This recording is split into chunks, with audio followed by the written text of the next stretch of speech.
Le dragon bleu est une sorte de limace de mer qui vit près de la surface de l'eau. Il nage à l'envers et fait des sortes de galipettes pour trouver de la nourriture. Et il faut bien admettre qu'il est très mignon. La crevette sexy est également connue sous le nom de crevette danseuse, en raison de son comportement particulier. Lorsqu'elle est perturbée, elle lève son derrière au-dessus de sa tête et fait une sorte de danse. Les plongeurs disent aussi qu'elle saute souvent sur leurs mains pour les nettoyer. L'hippocampe pygmée n'a été découvert que récemment, à cause de ses remarquables capacités de camouflage. Il se cache si bien dans les récifs qu'il en est presque invisible. La galatée poilue vit dans les récifs où elle se cache facilement des prédateurs. Si tu as la chance d'en voir une, tu remarqueras immédiatement la différence entre ses poils blanchâtres et ses pinces rose-violet vif. L'araignée décoratrice est une espèce qui attache sur elle des objets qu'elle trouve au fond de la mer. On la voit souvent recouverte d'éponges. Les touristes adorent la langue de flamand pour ses jolies couleurs et pensent qu'il s'agit d'un coquillage. Mais en fait, sa coquille est recouverte de tissus mous colorés.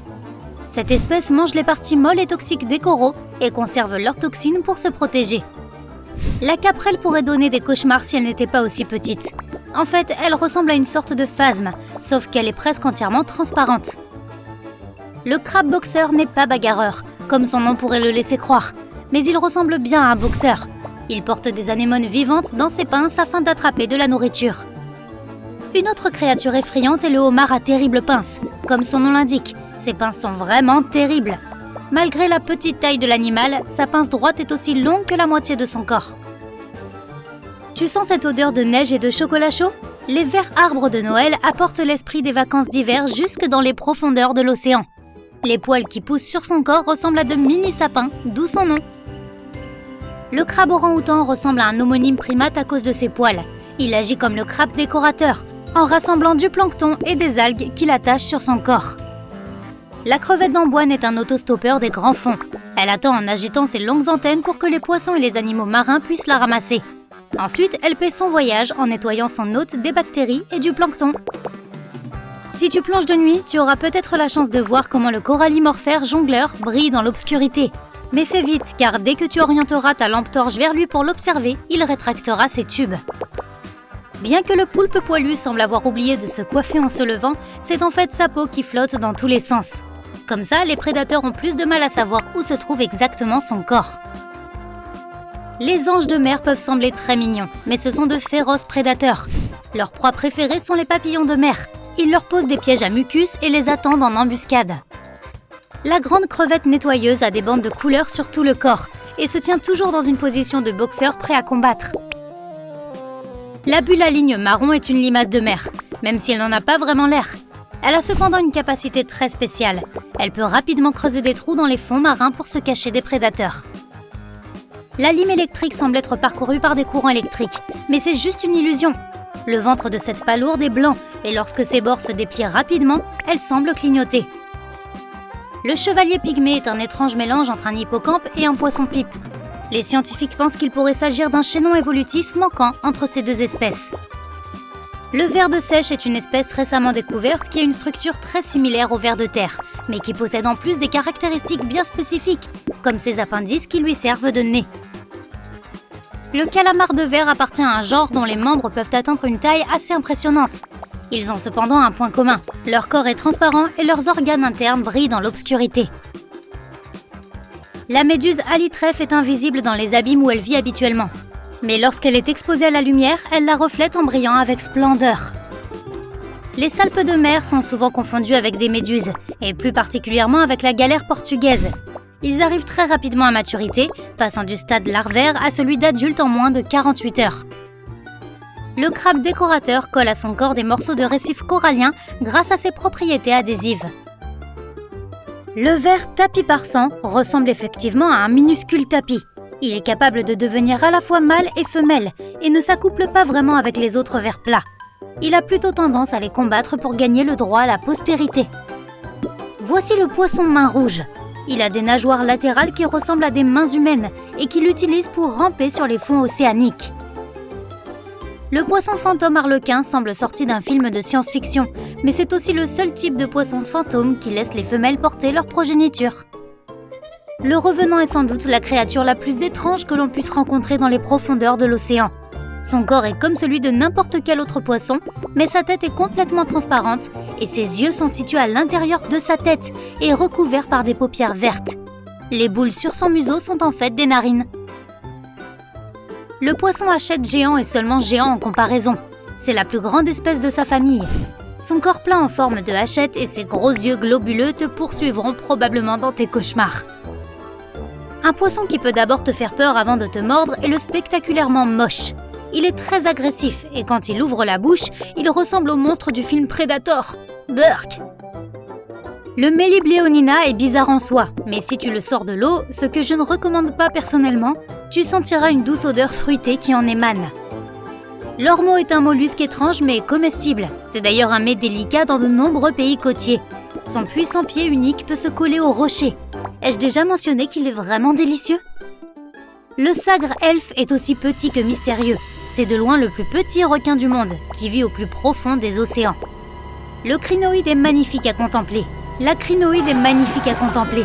Lorsqu'elle nage, elle remue gracieusement ses tentacules en forme de plumes. La pieuvre à anneaux bleus ne montre pas ses anneaux bleus tant qu'on ne l'effraie pas. Si tu le fais, elle prendra immédiatement une position défensive et fera apparaître ses motifs bleus électriques.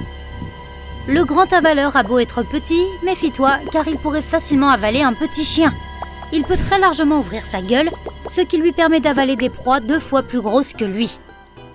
L'énipniaste, ou Fantasia rose transparente, a un nom romantique, et ce pour une bonne raison. Son corps est absolument translucide. La pieuvre Dumbo est une petite créature mignonne et inoffensive, qui a reçu ce nom grâce à ses nageoires qui ressemblent à des oreilles d'éléphant. Malgré son nom sinistre, le vampire des abysses ne boit pas de sang. Ses tentacules sont reliés par des membranes qui permettent à l'animal de se couvrir comme s'il mettait une capuche. La galère portugaise ressemble beaucoup aux méduses, mais elle appartient à un autre genre. Si tu en vois une, ne la touche surtout pas. Ses tentacules sont extrêmement venimeux. Le batinome n'est ni plus ni moins qu'un acarien sous-marin géant. Il est juste beaucoup plus gros que ses congénères terrestres. Un album de musique lui a même été consacré. Le dragon de mer feuillu a été découvert presque par hasard. Il ressemble à un morceau d'algue flottant sous l'eau, et tu ne pourras le distinguer que s'il se met à te fuir. Le poisson chauve-souris des Galapagos est une sorte de fashionista du royaume sous-marin. Il se pavane au fond de la mer comme une reine de beauté, avec ses lèvres rouges pulpeuses. Le poisson-baleine a fait croire aux scientifiques qu'il comprenait 2 espèces distinctes. En fin de compte, il s'est avéré que les femelles sont complètement différentes des mâles et des petits. Le squalelette féroce est un véritable film d'horreur vivant. Il a de grandes dents inférieures pointues, tandis que ses dents supérieures sont beaucoup plus petites. Lorsque ses dents tombent, ce requin les mange pour en récupérer le calcium. Le limpe collant tire son nom de ses nageoires arrière qui se sont transformées en véritables disques adhésifs. Elles lui permettent de s'accrocher sur le fond marin. L'uranoscope n'est certainement pas un poisson que tu souhaiterais rencontrer au fond de l'océan. Cette horrible créature enfouit son corps dans le sable, laissant juste son visage sortir pour surprendre sa proie. Le grondin volant a vraiment l'air de voler. Lorsqu'il a peur, il déploie ses ailes pour paraître plus grand et effrayer ses prédateurs. Les anguilles des jardins brunes vivent en grandes colonies que l'on appelle des jardins, puisqu'elles sortent verticalement de leur terrier situé dans le sable. Le poisson grenouille est un véritable maître du déguisement. Il peut prendre la forme de presque tout ce qui se trouve au fond des mers. La pieuvre mimétique peut imiter l'apparence et le comportement d'au moins 15 poissons et créatures sous-marines différentes. Le grand gousier pélican a un ventre très extensible qui lui permet d'avaler tout rond des proies faisant 2 fois sa taille. La chimère éléphant n'est pas vraiment un requin, mais plutôt un poisson osseux. C'est aussi un fossile vivant. Il n'a pas changé depuis 400 millions d'années. Le crabe de cocotier est un Bernard l'ermite qu'on a trop laissé grandir. Sa nourriture préférée est la noix de coco, mais il peut également chasser les lézards et même de grands oiseaux. Le requin tapis barbu porte ce nom parce qu'il se couche au fond de la mer en attendant patiemment qu'une proie passe. L'anguille élancée est une longue et fine créature qui reste un mystère pour le monde scientifique.